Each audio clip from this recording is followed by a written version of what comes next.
So, ఈ మధ్యవర్తిత్వం అంటే కుటుంబ సమస్యల్లో మధ్యవర్తిత్వం యొక్క పాత్ర కూడా చాలా ఉంటుంది. ఇది మనకి 2023 యాక్ట్ అనేది స్పెసిఫిక్‌గా మనకు చెప్తూ ఉందనమాట. అందుకని నేనేమంటానంటే ప్రతి సమస్యకి కోర్టుకో, పోలీస్ స్టేషన్‌కో వెళ్ళిపోయి గొడవలు పడేదానికన్నా ఇమ్మీడియేట్‌గా దగ్గరలోని అడ్వకేట్‌ని ఆశ్రయించండి. బలవంతంగా మీ హస్బెండ్‌ని కూడా తీసుకొచ్చి కూర్చోబెట్టే ప్రయత్నం చేయండి.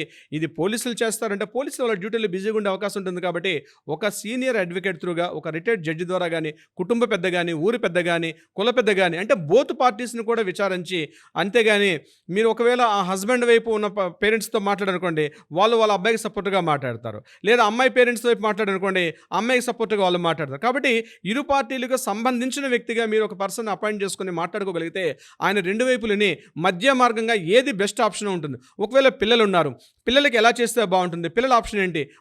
పిల్లలకి ఎవరు ఇన్‌కమ్ ఎలా చేయాలి? ఏ రకంగా చేయాలి? అంటే ఇక్కడ అడ్వకేట్ ఏం చేస్తారు? వాళ్ళని నయానో భయానో భయపెట్టైనా వాళ్ళ కాపురాన్ని, వాళ్ళ యొక్క కుటుంబాన్ని నిలబెట్టే ప్రయత్నం చేస్తారు అడ్వకేట్ గారు. సో, దీన్నేమంటామంటే మనం ప్రీ డివోర్స్ అగ్రీమెంట్ అంటాం. అంటే డివోర్స్ ఎళ్ళకుండానే పోలీస్ స్టేషన్‌కి ఎళ్ళకుండా కూడా ఉన్నటువంటి అగ్రీమెంట్‌కి వ్యాలిడిటీ ఉంటుంది. చాలా కుటుంబాలు ఈ సమస్యలు ఉంటుంది. ఇంటి పెద్ద ఒకప్పుడు ఎలా ఉండేది?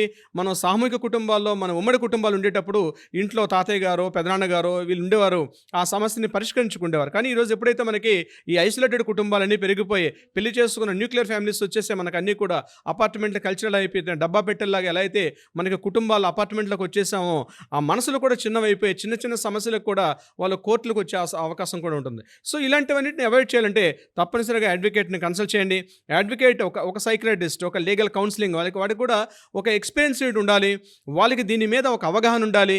దీని మీద వాళ్ళు పూర్తిగా ట్రైనింగ్ తీసుకున్నటువంటి వ్యక్తులైతే సో, ఇలాంటి డివోర్స్‌కి వెళ్ళడానికి ముందే ఈ మ్యారేజ్ ఉన్నటువంటి కౌన్సిలింగ్‌ని కూడా చేసుకునే అవకాశం ఉంటుంది. ఆ డాక్యుమెంట్‌కి కూడా చట్టబద్ధత ఉన్నది. అది గుర్తుపెట్టుకోవాలి చాలామంది. దానికి కూడా చట్టబద్ధత ఉంది. సో, దీన్ని ఫాలో అవుతారని అనుకుందాం సిరి గారు.